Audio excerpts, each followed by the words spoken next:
안녕하세요. 김호준입니다. 국정원 댓글 수사를 방해하기 위해 가짜 사무실, 가짜 서류를 만들어낸 국정원 사법방해 사건.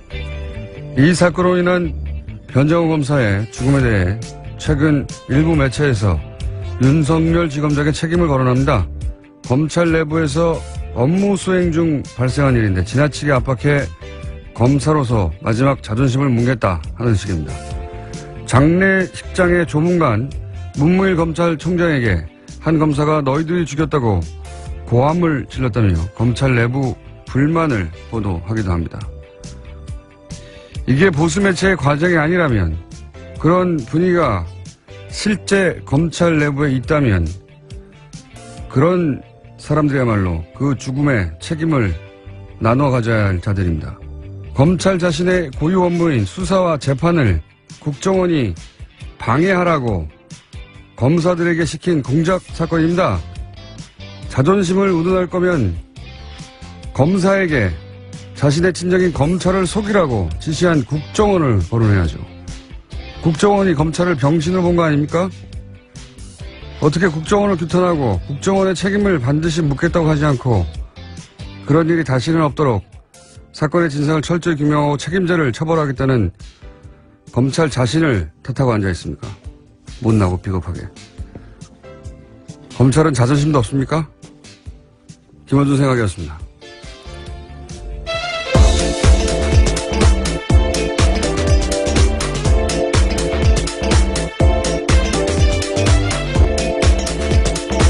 시사인의 김은입니다. 요즘 그런 기사가 많이 나와요. 네, 그렇죠. 네, 검찰 내부가 어떻다느니 주로 보수 매체 중심으로. 근데 이제 화를 내야 되는데 상대가 무서운 상대면 대신 화를 쏟을 상대를 찾아요, 보통. 네. 저는 딱 이런 경우라고 보는데 국정원이 자기 친정인 검찰을 속이라고 파견 검사들 시킨 거 아닙니까? 검찰을 병신 만든 거예요, 이게.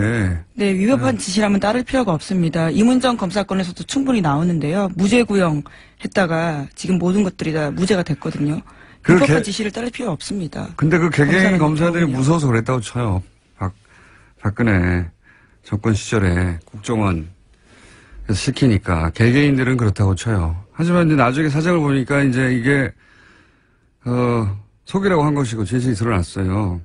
그러면 검찰이 화를 낼 대상은 박근혜 정권, 그리고 그때 국정원을 향해 하는 건데, 그리고 자존심은 국정원이 그런 일을 검찰에게, 더군다나 그걸 파견 검사에게 시켰다. 이럴 때 구겨져야 되는 거죠, 자존심이라는 게. 예. 근데 국정원이 이제 굉장히 막강한 상대고, 또 두렵고, 그러니까 그냥 친정 식구들 뒤에서 욕하는 거 아니에요? 이게 자존심이 상하는 거지. 자기들끼리 검찰 순대고 욕하고 막 그런 검사들이야말로 제가 보기엔 국정원이 검찰을 무시해도 되는구나 하는 시그널을 주는 건 검사예요. 왜냐면은 국정원은 검찰 보고 이런 일을 시켰는데 나중에도 자기들끼리 욕해. 앞으로도 그래도 되겠네? 이런 신호를 주는 거죠. 예. 진짜 자존심 상하는 그런 거죠. 그래서 검사들 분위기가 심상치 않다. 그런 기사는 검사들을 두 번 병신으로 만드는 겁니다, 이게. 그런 기사를 보는 우리 시민들은, 뭐야, 이 바보들은. 예. 자존심도 없이. 그렇게 생각하게 만드는 거예요. 예. 바보 같은 일이라고 봅니다, 저는 정말. 어디다가 화를 내고 그래요? 자기들이 당해놓고, 자기들끼리 욕하고. 바보. 첫 뉴스는 뭡니까?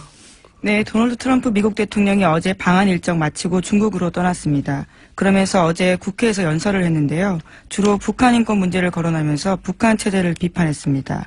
32분 연설 중에서 24분을 여기다가 썼는데 중국과 러시아의 대북 압박 동참도 촉구했습니다. 하지만 당초 예상됐던 한미 자유 FTA 개정 필요성 등 통상 관련된 압박성 발언은 거의 나오지 않았습니다. 이건 사전에 맞춘 걸로 보여요. 그러니까 북한에 대해서 이제 뭔가 강한 군사적인 발언을 할까봐, 예. 우리로서는 계속 걱정을 했지 않습니까?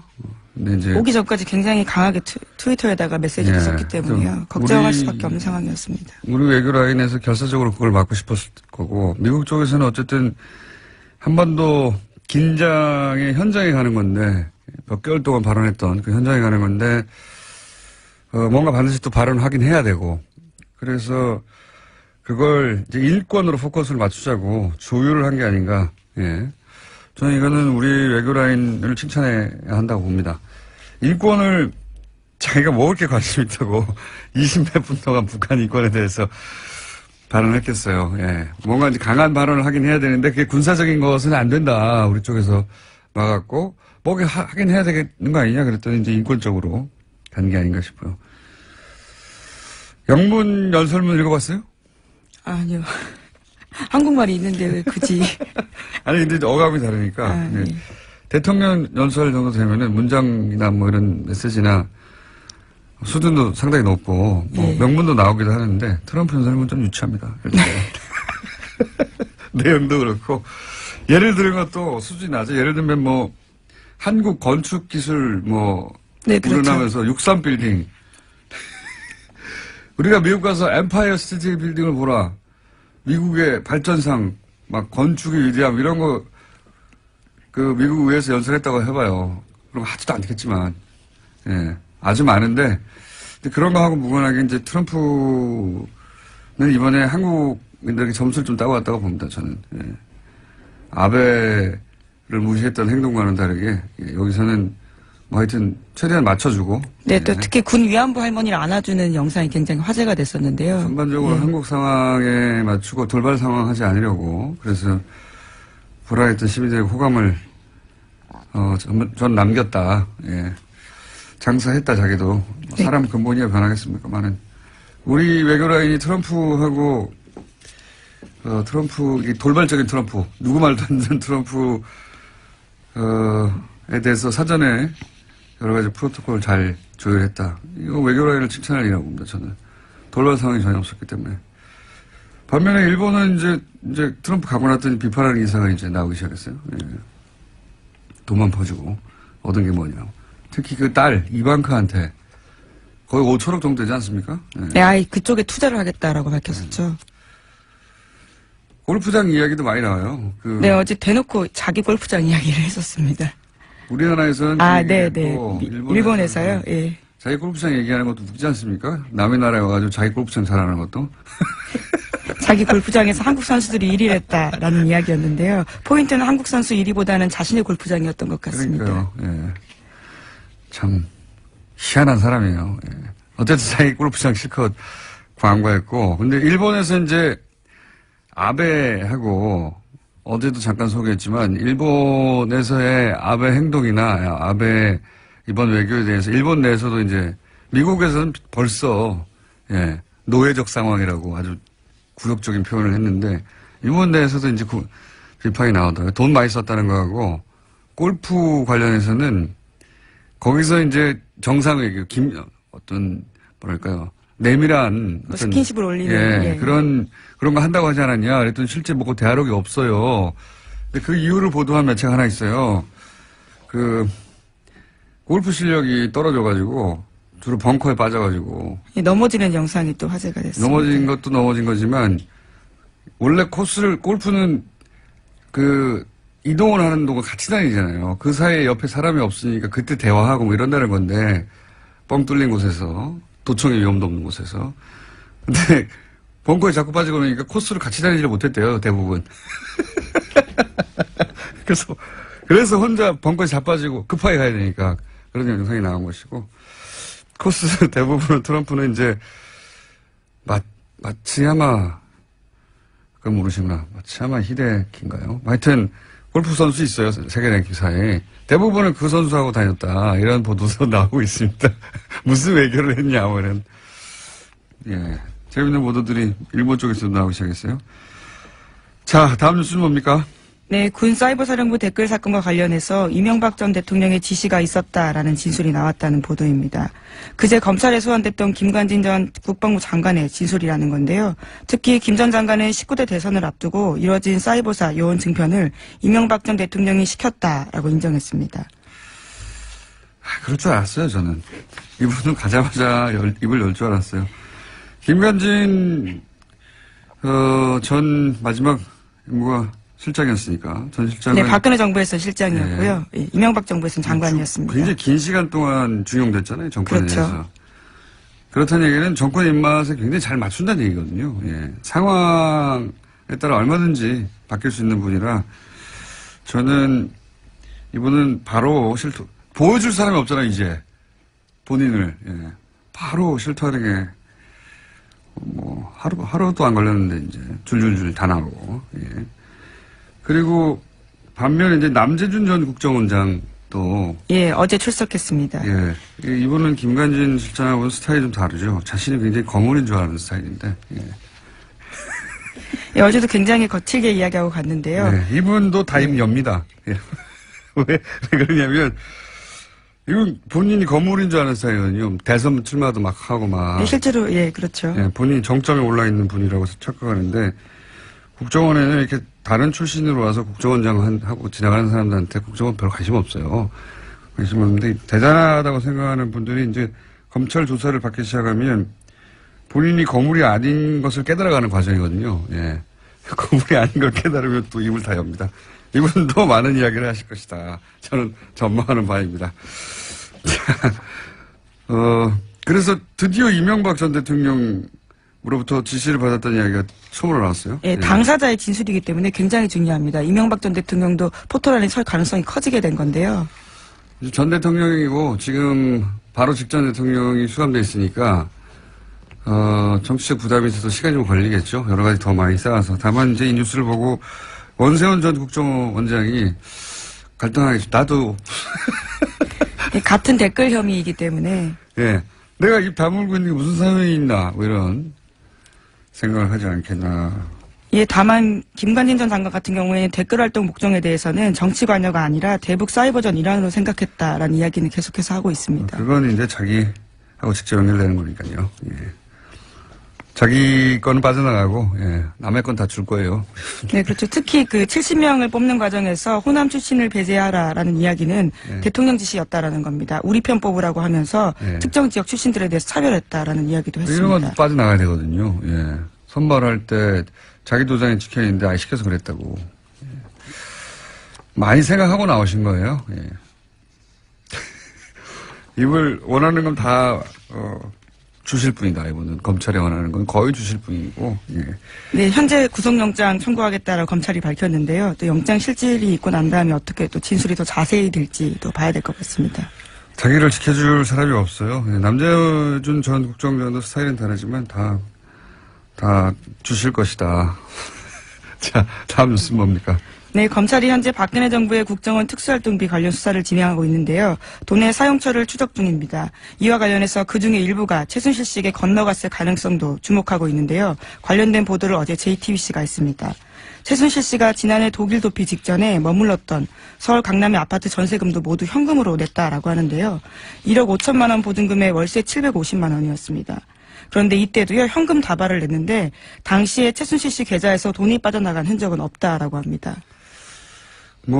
그 돈 일부가 최순실 씨에게 갔거나 혹은 그 돈의 관리 자체를 최순실 씨가 했거나 하는 추정이야 대한민국에 사는 사람들은 다 하는 거 아닙니까? 네, 다 하는데 그 중에서 이제 이게 그거겠죠. 9월 달 2억을 갑자기 가져오라고 한 정황이. 네, 2배로 늘렸었습니다. 네, 대체 뭐냐. 아마 이런, 아파트 전세금을 갑자기 내고 가려고 하는.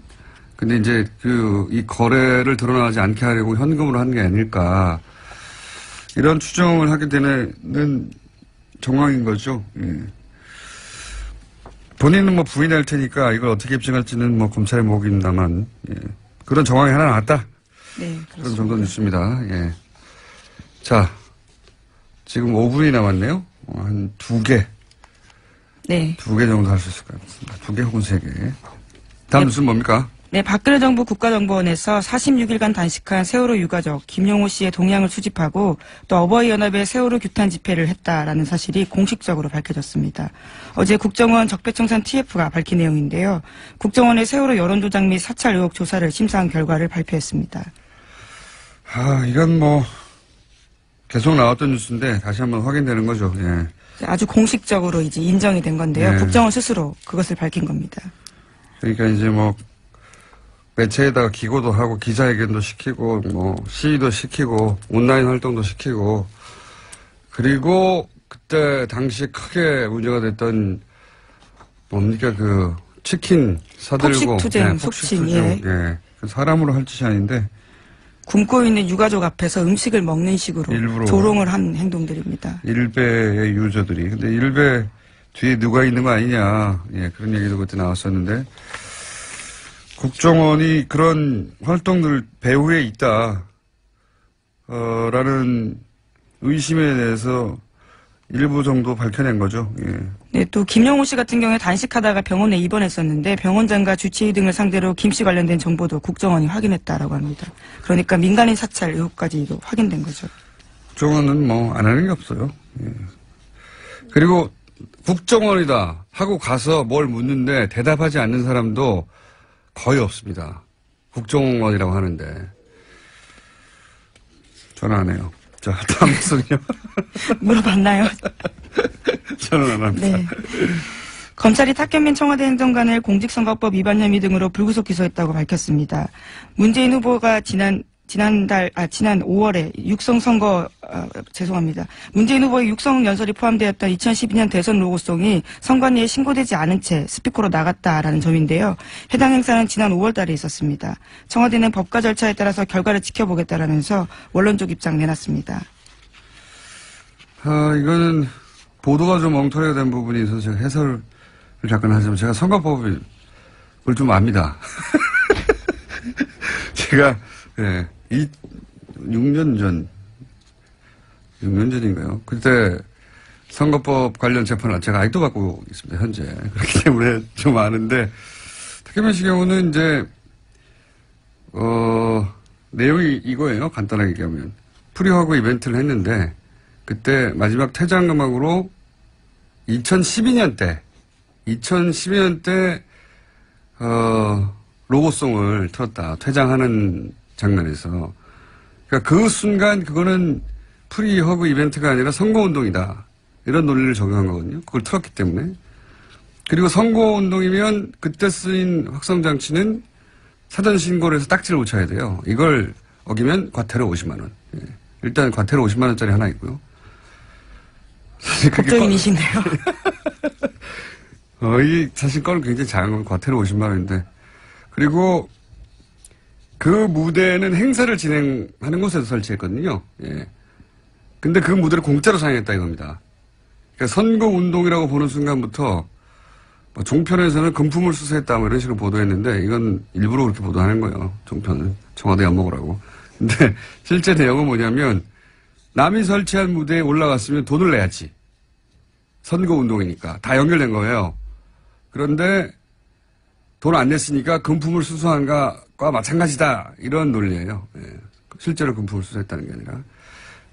선거법 자체가 이제 주목구 부분이 많아요. 근데 이제 뭐 그건 제가 따질 일이 아니고 이 경우는 매우 엄격하게 적용했다. 아주. 예. 하고 싶은 말은 많지만. 여튼 나머지는 법정에서 다 틀리고 사건 자체는 그렇습니다. 예. 하나 정도 더 하고 넘어갈까요? 제목 정도? 네, 트럼프 대통령이 대선 당선 1주년을 앞두고 치러진 버지니아, 뉴저지 주지사 그리고 뉴욕시장 선거 등에서 참패했습니다. 공화당이 참패한 결과가 나왔습니다. 그렇군요. 예, 이제 이게 내일 중간 선거가 있거든요. 예. 그러면 이제 공화당이 트럼프하고 같이 가는 게 아니냐 여기에 따라서 매우 중요한 지표가 되는 거죠. 안 그래도 공화당 쪽에서 트럼프가 불안하기 때문에 트럼프 간판으로 선거하면 이길 수 있는가. 예, 그런 걱정들을 하고 있는데 지금 이 트럼프가 진 버지니아 뭐 이런 데가 경합 스윙 스테이트라고 경합주. 예, 민주당이 이겼다 공화당이 이겼다 하는 곳인데 여기서 이제 민주당이 크게 이겼다. 예. 네, 그렇죠. 당장 그래서 버지니아주 공화당 하원 의원들 같은 경우에는요, 민주당의 버지니아 압승은 백악관에 대한 거부로 판단된다면서 트럼프 대통령에 대한 공격을 시작했습니다. 거리두기를 해야 되는군요. 예, 이럴 경우에. 그러면 이제 내년에 트럼프의 운명이 이 지방선거와 관련해서 크게 크게 갈릴 수도 있습니다. 어떻게 될지 모릅니다. 예. 네, 물론 트럼프 대통령도 거리두기를 같이 했습니다. 해당 후보의 패배는 자신이 내세운 것을 받아들이지 않았기 때문에 졌다라는 이야기를 트위터에 썼다고 합니다. 원래 트럼프 대통령은 자기가 잘못했다는 트윗을 하는 적이 없어요. 다 지 탓이다. 바로 직전까지는 그 사람만 응원하고 그랬어요. 트윗으로. 네, 그렇죠. 트위터에다가 썼습니다. 버지니아를 완전히 새롭게 뒤바꿀 거다라는 식의 이야기를 썼는데요. 네네. 결과가 나오자 바로 또 거리뒀습니다. 내 말을 안 들어서 이렇게 됐다고. 예. 자, 여기까지 하겠습니다. 시사인의 김은지였습니다. 감사합니다. 말도 많고 탈도 많은 코너. 네. 그러나 절대 없어지지 않는 코너. 더불어민주당 안민석 의원 나오셨습니다. 네, 오산 비행장이 오산했다고 생각하면 오산입니다. 오산 출신 내리사선 안민석 의원입니다. 자유한국당의 김성태 의원 나오셨습니다. 안녕하십니까? 예, 안녕하세요. 김성태 의원입니다. 이번 국정감사에서 네이버는 우리 국민들에게 핫 이슈로 이렇게 떠올랐습니다. 갑자기 네이버를 또. 제가 이 이야기는 네. 이제 안민석 의원이 이 방송을 통해서 늘 뭐 엄청난 이슈를 이렇게 던지는 경우가 많았는데 네. 제가 하나 알려드리려고 하고 있습니다. 어떤 걸 알려주세요? 기대가 되는데요. 예. 성남시에 이재명 시장이 성남시장이 그리고 이재명 시장이 구단주로 있는 성남에는 프로축구단 성남FC가 있다는 거 알고 계시죠? 네. 문제는 이 성남FC에 네이버가 저소득층 지원을 위한 시민단체를 거쳐서 39억을 지원을 했어요. 이 시민사회단체는 희망살림이라는 이런 애초에 본연의 네이버가 예. 여권의 지자체장 그러니까 이 희망살림이라는 있는 곳에 이 단체는 잘했네요. 저소득에 그러니까 성남 지역의 저소득층의 부채 탕감을 위해서 2012년도에 설립됐어요. 그런데 그러면 이 저소득층의 부채 탕감을 위해서 이렇게 뭐 해고 지원을 받는다든지 그러면 그렇게 용도가 쓰여져야 되는데 네이버로부터 이게 돈을 39억을 받아가지고 40억을 받아가지고 이 본업보다는 이 성남 FC 그러니까 스포츠단 광고비의 대부분 이 기금을 사용을 했어요. 이 성남 FC는 지난 3년간에도 이 시민사회단체를 포함해가지고 두산이라든지 농협, 차병은 이런 기업에서도 총 166억을 후원 수입을 올렸어요. 그런 측면에서 일각에서는 이게 대가성 논란이 이제 발생이 되고 있습니다. 제가 왜 이야기를 오늘 꺼냈는가 하면요. 예. 최순실 국정농단의 그 중심이 미르 K재단이라는 안민석 의원님 잘 아시죠? 그건 좀 너무 비약 아닙니까? 아닙니다. 저 이야기를. 이거는 성남판 미르 K 스포츠 대단입니다. 예? 좀 많이 하신 것 같은데. 아니, 왜냐면은.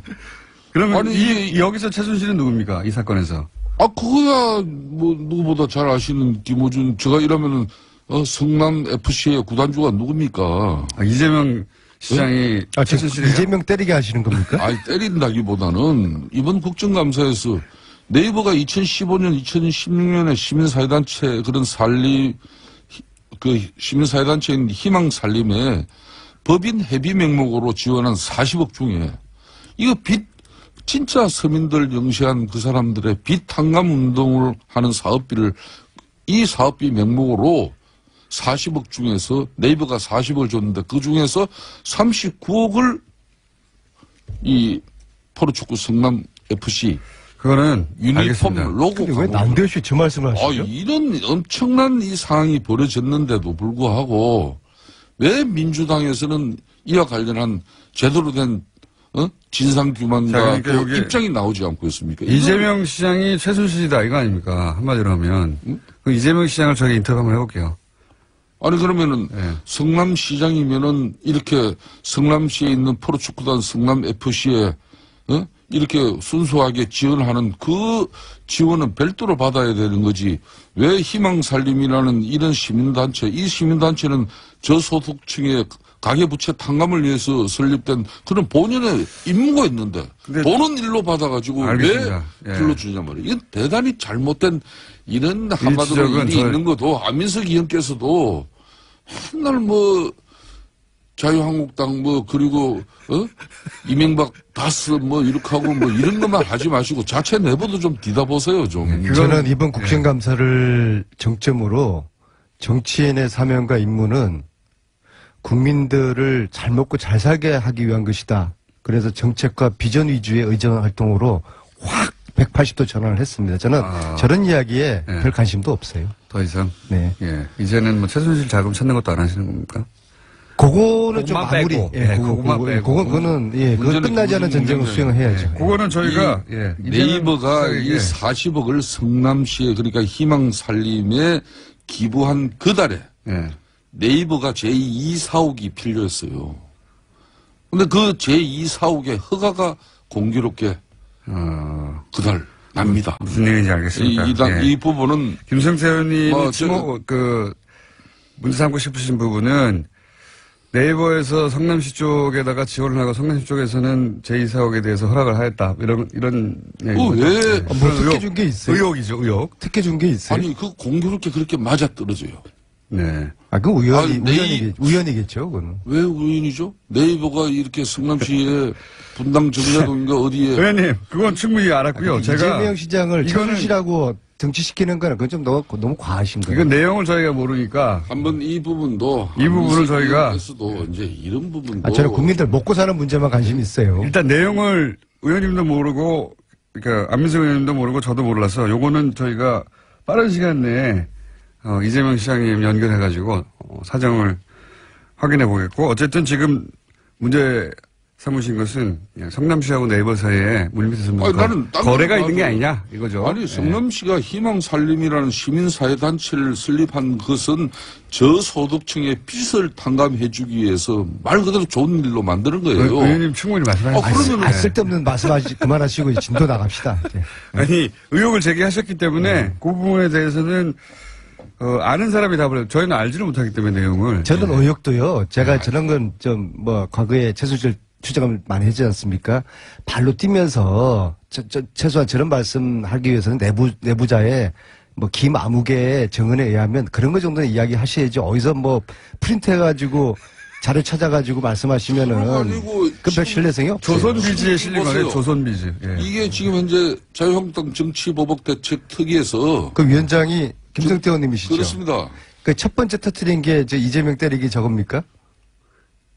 이 이전에 훨씬 있어요. 더 있어요? 더 있는데 지금 현재 이재명 시장도 우리 국민들이나 경기도 성남 시민들이 생각할 때는 정말 좋은 일로 이런 희망살림이라는 시민사회단체 만들었으면 그게 걸맞는 한마디로 단체로 운영이 되게 해야지 왜 이러면 돈은 그쪽으로 들어가게 해가지고 실질적으로 사용처는 10분 동안 그 얘기만 하셨는데 알아들었습니다. 성남 구단의 FC에 사용하면 이건 편법적인 상황이 아니에요. 이런 거는 자꾸 이러시면은 김성태 의원님이 일각에서 지금 떠도는 안민석 경기도지사 출마해서 관련해가지고 저를 좀 키워주려고 한다고 그렇게 오해를 받아요. 이제 그만하셔요. 내가 안민석이를 도와줄 일이 없어요. 내가 왜 도와줘요?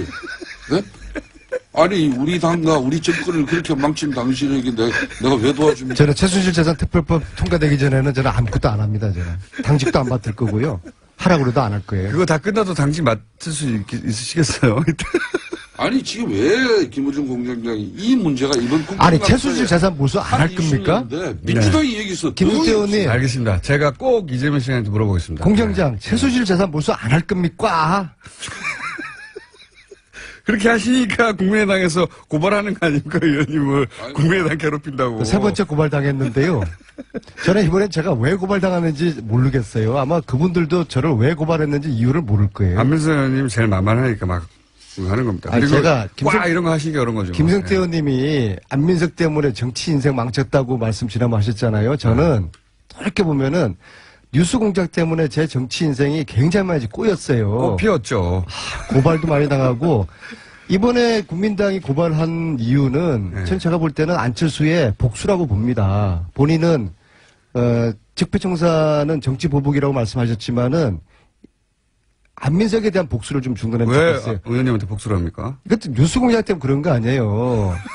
박근혜 같은 혼밥 쪽일 수 있는 그런 의심을 제가 그런 말을 한 게 아니고 했더니 의원님이 그런 말을 하신 거 아닙니까? 그래서 국민당이 난리가 난 거 아닙니까? 그래서 그거 화날 수 있죠. 뉴스공장은 이런 겁니다. 안철수 지금 대표께서도 예. 웬만한 뭐 정치적 그 공격이나 예. 뭐 이런 거면은 조금 지나면 잊혀지는데 예. 이런 사람 자신의 이미지에 관한 부분이에요. 안철수 그러면 혼밥하는 사람으로 알고 있고, 예? 그 혼밥의 문제 제기를 그렇게 실질적으로 혼밥하는 사람으로 만들고 아주 인색한 사람으로 상임위에서 동료 의원들한테 밥도 한 그릇 안 사는 사람으로 안 사는 게 아니라 그거를 자꾸 밥을 안 샀다기보다는 안민석한테 안 샀다고 그렇게 소통을 잘 안 했다 이런 의미죠. 차 한 잔도 안 마시고 그렇게 모른 밥 한 끼 사람이 같이 안 먹었다 그 안민석이 말씀을 한 아니에요. 것이죠. 그런 그래서 안민석이한테 박근혜와 같은 혼밥적일 가능성을 대선 후보로 나온 안철수에 대한 그런 실체를 제가 제기를 한 건데 어쨌든 그러면 안철수 그 대표가 그 고발당하실 만하고요, 제가 당시에 보기에는. 이래야 되는 거죠. 야 아니요 나하고 밥 한 끼 먹자. 아유 뭐 그런 가지고 그러냐 이렇게 하는 게 정상인데 그걸 갖다가 방심위에 제소를 했잖아요. 한 번도 그래서 고발당하시겠네요. 뉴스공장이 김호준 공장장이 징계 먹었잖아요. 그러니까 처음 안철수 제가 한 말은 아니에요. 안철수 대표는 뉴스공장이 지난 징계를 2월 달에 먹었잖아요. 혼밥 문제를 갖다 안민석 의원이 제기하고 그 이후에 안철수 후보가 최순실 사태에 또 침묵했다는까지 그것도 이제 고발당했죠. 또 고소당해서 공격을 그게 했어요. 이제 그건 무혐의 나오잖아요. 무혐의 나왔잖아요. 수원지검의 그러니까 판결문이 뭐냐면은 예. 안민석 의원의 주장은 아주 객관적이고 과학적인 데이터 분석에 의해 가지고 과학적이란 말까지는 안 했죠. 과학적이라는 게 있습니다. 있어요, 진짜로? 사이언티픽. 그래서 그게 아니, 이제 안철수 대표한테는 속기록을 검색해보고 한 말이다 이런 말이죠. 예. 근데 지금 안민석 화가 난 거예요. 그래서 안철수 저한테 의원은 화는 날만 하죠. 예. 무차별 정치 복수를 지금 하는 겁니다. 그러니까 안철수 의원이 지금 어떤 힘들어 죽겠어요. 상황이면요. 그 당시에 혼밥 뭐 그런 문제를 가지고 이렇게 살짝 던져놓은 돌 하나가 결과적으로 국민의당의 대선 플랜을 꼬이게 만드는 그런 파장을 일으켰어요. 그랬습니까? 결과는 또 지금 당내 분란에 항상 이게 소재로 또 등장합니다.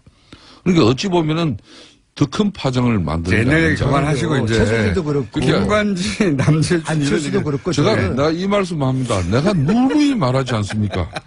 안민석 의원 말에 휘둘리면은 정치 인생이 꼬이고 안민석 의원한테 놀아나면 패가 망친다. 그런데- 저는 이제 국민 초병으로서 편한 얘기 좀 하세요, 두 분 다. 이러이렇습니다라고 말씀하시는 거예요. 김관진 이번에도 공장 요 이야기 왜 내가 고발당한지 국민들한테 알지 되는 고발도 안 했어. 왜 본인이 뭔가 잘못했으니까 윤석열과 안철수가 고발당한 저렇게 거지. 싸우는지를 말씀드려야 되는 거 아니겠어요? 제가 그랬어요. 제가 제출한 최순실재산 몰수법 여기에 이게 최순실의 저주입니다. 이 몰수법에 국민당 의원들이 반밖에 서명하지 않았다. 그래서 소극적이다라고 이야기를 하니까 작년 연말에 국민당은 당론 발의했는데 안민석 의원이 허위 사실을 방송에서 이야기했다. 그랬던 거 아닙니까? 의원님 그래서 제가 억울한 거 알겠고요. 사과를 예. 했어요. 그럼 아, 법정에서 해결하시고요. 국민당이 발의만 해놓고 아무것도 안 해서 난 몰랐다. 아마 안민석 의원이- 공장장도 몰랐을 거예요. 그래서 내가 사과를 했어요. 페북에. 그런데 그 다음날 저를 검찰에 고발을 하더라고요. 자, 축하드리고요. 안민석이- 자, 예? 그러니까 네이버가 유성엽 의원이 야 이거 너무 옹졸하고 치사한 거 아니냐. 초딩같이 왜 이러냐. 좀 이야기합시다. 그래서 그랬더니 유성엽 안철수하고 지금 전쟁이 벌어지고 있는 겁니다. 말씀하세요. 안민석 의원이 고발 당해보세요. 왜? 심정이 어떤지. 네이버. 왜 네이버가 네이버 또 성남시 분당구 정자동에 이 처음부터 사실 읽으시면 제2 어떡합니까, 그거? 사업을 이렇게 짓고자 했는데 그런 측면에서 왜 희망살림이라는 그런 알겠습니다. 시민단체를 통해서 알겠습니다. 네이버가 40억을 쏘아줄까요? 똑같은 걸 또 읽으시면 어떡합니까? 세 번째. 그런 진실도 좀 밝혀보세요. 알겠습니다. 제가 꼭. 이재명 이야기는 이제 그만하시고. 아니, 안철수 대표님 얘기는 이재명 그만하시고요. 이제. 시장하고 동업자입니까? 좋아하죠. 이제 그만들 훌륭하죠, 하시고요. 이재명 시장. 그럼 자신들이 이게 문제 있는 거는 말 안 하고 제가 물어보고 제가 다음 주에 말씀드릴게요. 진도를 좀 나가주면, 예. 두 분이 충분히 하셨어요. 자. 안철수 복수 인정하십시오. 그만하시고, 이제. 김관진 전 국방장관, 예. 일단 그부터 해야 되겠군요. 어쨌든, 한미 정상회담이 있었지 않습니까? 한마디씩 총평 좀 해주시면요. 저는 이번에 트럼프 대통령 방안에 따라 가지고 특히 어제는 국회 연설이 있었습니다. 네. 그동안 뭐 트럼프 대통령이 입만 열면은 논란이 되지 않았습니까? 그래서 이번 국회 연설을 앞두고도 상당히 염려를 하는 의원들이 많았어요. 그런데 어제 트럼프 대통령이 취임한 이후에 뭐 지금 현재 자기네들도 그렇고 언론들도 최고의 연설을 하지 않았나 이렇게 평가가 이루어지고 있죠. 우선 메시지 자체가 그 어느 때보다도 정제되면서 힘이 있었습니다. 그러니까 막말이 전혀 여기는 섞이지 않았다는 것이죠. 특히 한국에 대한 애정, 그러니까 한국의 성장, 발전, 그리고 심지어 미국을 석권하고 있는 그런 여성 프로 골퍼들에 대한 칭찬에서부터 또 한국 작가들이 연간 4만 권에 이르는 책을 저술하고 있다는 그런 측면에 참 그런 이야기를 이렇게 곁들이면서 하는 걸 보고 많이 준비했구나. 반면에 북한에게는 한국이 이렇게 이룩한 기적에 빗대서 강력한 경고를 한 방 날렸습니다. 뭐 그런 측면에서 또 굳건한 한미 동맹을 뭐 재확인할 수 있었던 그런 자리이기 때문에 저는 큰 의미가 있었다고 봅니다. 제가 지난 6월에 공군 1호기 대통령 전용기를 타고 특별 수행원으로 미국 갔을 때만 하더라도 트럼프와 문재인 사이에는 묘한 의구심과 불신이 흘렀어요. 트럼프 쪽에서는 문재인 대통령을 향해서 혹시 공산주의자 아닌가, 커뮤니스트 아닌가라는 의심을 가지고 설마 있었고, 공산주의까지 생각했지만 실제 어쨌든 그렇습니다. 그다음에 신뢰가 없었다 이거죠. 문재인 네. 대통령 쪽에서는 트럼프 너무 통제가 안 되고 이 예측이 불가능하다 그랬는데 몇 달 사이에 이번 특히 방미를 통해서 방문을 통해서 두 정상의 이 신뢰가 굉장히 많이 돈독해졌다는 걸 느낄 수 있었고. 만찬에는 초대 못 받으셨죠? 자, 두 번째요. 이번 만찬은, 이 방문은 한미 동맹 관계를 확실하게 보여주었다. 알겠습니다. 그래서 네. 코리아 패싱, 이런 이야기가 이제 사라졌다. 네. 그래서 앞으로 우리 그 국회에서도 여야가 이제 정쟁 그만하고 초당적으로 이런 안보 문제, 미국 가가지고 전술핵 배치해달라고 비굴하게 그런 사정하면 안 되죠. 안보 문제만큼은 한 목소리가 여야가 내야 되지 않겠습니까? 말씀은 왜 야당이 그러냐면서, 좀 네? 분발하시고 좀 잘 하셔요. 안민석 의원님, 네. 참 여기서는 말이야 안보 말씀은 문제만큼은 그렇게 초당적으로 하면서 협력하자고요.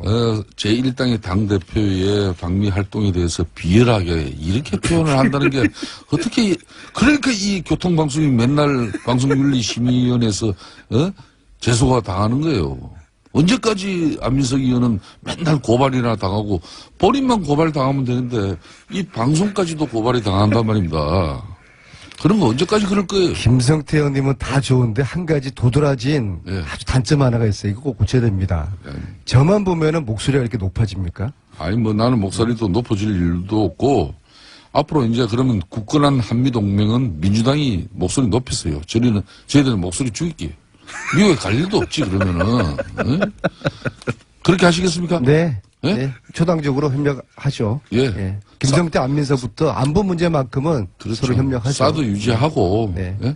지금 두 분이 당을 사드하고는 전혀 또 네. 별개 말씀인데 왜 또 사드 사드 유지하면서 이야기를 북한의 핵미사일 제거하기까지는 사드가 강력하게 필요 북한 없는 제재 대한민국을 압박해야죠. 사드가 필요 없는 한반도를 만들어야죠. 네. 이제부터 우리가 중국, 러시아하고의 관계도 잘 만들어가고 두 분이 초당적 협력을 거론할 만큼 한반도의 긴장을 당을 한반도 대표하지는 전쟁을 않는데요. 원하시는 건 아니잖아요. 그렇죠. 북한의 핵미사일을 제거하고 한반도가 평화롭게 왕래될 수 있는 그런 국가체제를 서로 갑시다. 그런데 지금 민주당 입장에서는 지금 북한의 핵미사일이 당장 위협이 되니까 그냥 평화라는 그 단어 앞에 핵과 미사일을 덮어버리면은 그게 어떻게 평화고 안보입니까? 이런 이걸 지적하는 거예요. 이런 논의는 국내에서 하고 미국 가가지고 엉뚱하게 사고 치고 돌아오고 그러지는 마시고요.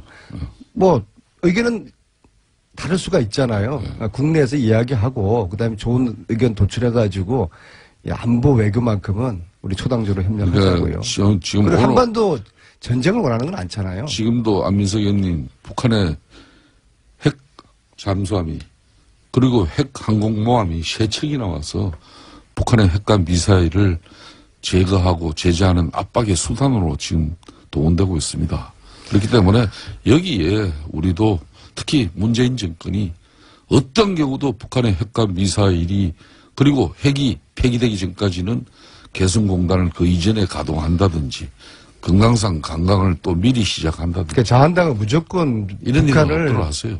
비틀고 조르고 압박하자고 하는데 물론 그 필요합니다. 또 한편으로는 대화를 끊임없이 해야죠. 투체력으로 가야 되는 거죠. 북한하고. 이건 어떻습니까? 김관진 전 국방장관이 사이버사 증언이 이명박 대통령 지시했다고 했는데 이렇게 되면 이명박 대통령도 책임을 피할 수 없게 된 거 아닙니까? 간단하게. 이명박 MB가 무상급식 먹을 날이 머지 않았죠. 저는 크리스마스를 넘기지 않을 거라고 보고요. 특히 저는 이제 제가 그냥 추측에 정윤회가 유일하게 형님이라고 불렀던 김관진 국정농단 과정에서 어떤 역할을 했을까? 끊임없이 제기되는 MB뿐만 아니라 박근혜 정권에서도 역할을 했을 것이다. 최순실이가 어떤 무기와의 무기 거래 이런 이야기들이 저는 김관진의 커넥션 이 부분을 검찰이 이 부분을 최순실, 김관진 무기 거래 이 부분을 검찰이 저는 김관진을 구속시켜야 된다 봅니다. 그 안민석 의원님, 영장은 청구됐습니다 이미. 제가 이참에 한 말씀 드리겠습니다. 그런데 판사들이 판사들 믿을 수 없다기는 좀 그렇지만요. 고발당하신 입장에서 그런 말 하시면 안 되고요. 아니, 그리고 말이에요. 법정에 쓰실 텐데. 지난번에 이용은 부장판사 있지 않습니까? 이재용의 그 주심판사를 맡아서 그것도 역시 제가 뉴스공장에서 그 사실을 이용은 판사의 장인이 최순실의 후견인이다. 그래서 하루 만에 판사가 바뀌지 않습니까? 근데 그 판사가 지금 누구를 지금 안민석 의원님. 주심 판사입니다. 누구의 주심 판사냐면요. 우병우입니다. 우병우. 저는 이게 이해할 수가 제가 없어요. 한 말씀 드리겠습니다. 조금 전에 이제 전직 대통령 이명박 대통령을 이제 국가가 주는 밥을 드실 때가 다 됐다 이제 이런 얘기를 하셨는데 그냥 무상급식이라고 그러니까 표현했습니다. 저는 그래요. 차라리 그러면은 이명박 전 대통령에 대해서 이 댓글과 관련해 가지고 정확하게 이 정권이 당신을 갖다 구속시키겠다. 많잖아요. 선언하세요. 제가 왜 그런가 하면은 어제도 정말 저희들이 볼 때는 억울하고 정말 가슴 아픈 그 죽음이 어제 발인이 이루어졌어요. 그러니까 변창훈 검사입니다. 또 지난 30일에는 정모 변호사로만 알려진 국정원의 변호사. 오직하면 우리 사회가 그분의 조남자도 이렇게 알 수 없는 그런 정모 변호사의 그 안타깝고 억울한 죽음. 제가 파악을 했어요. 그분의 성함이 망인의 성함이 정치호입니다.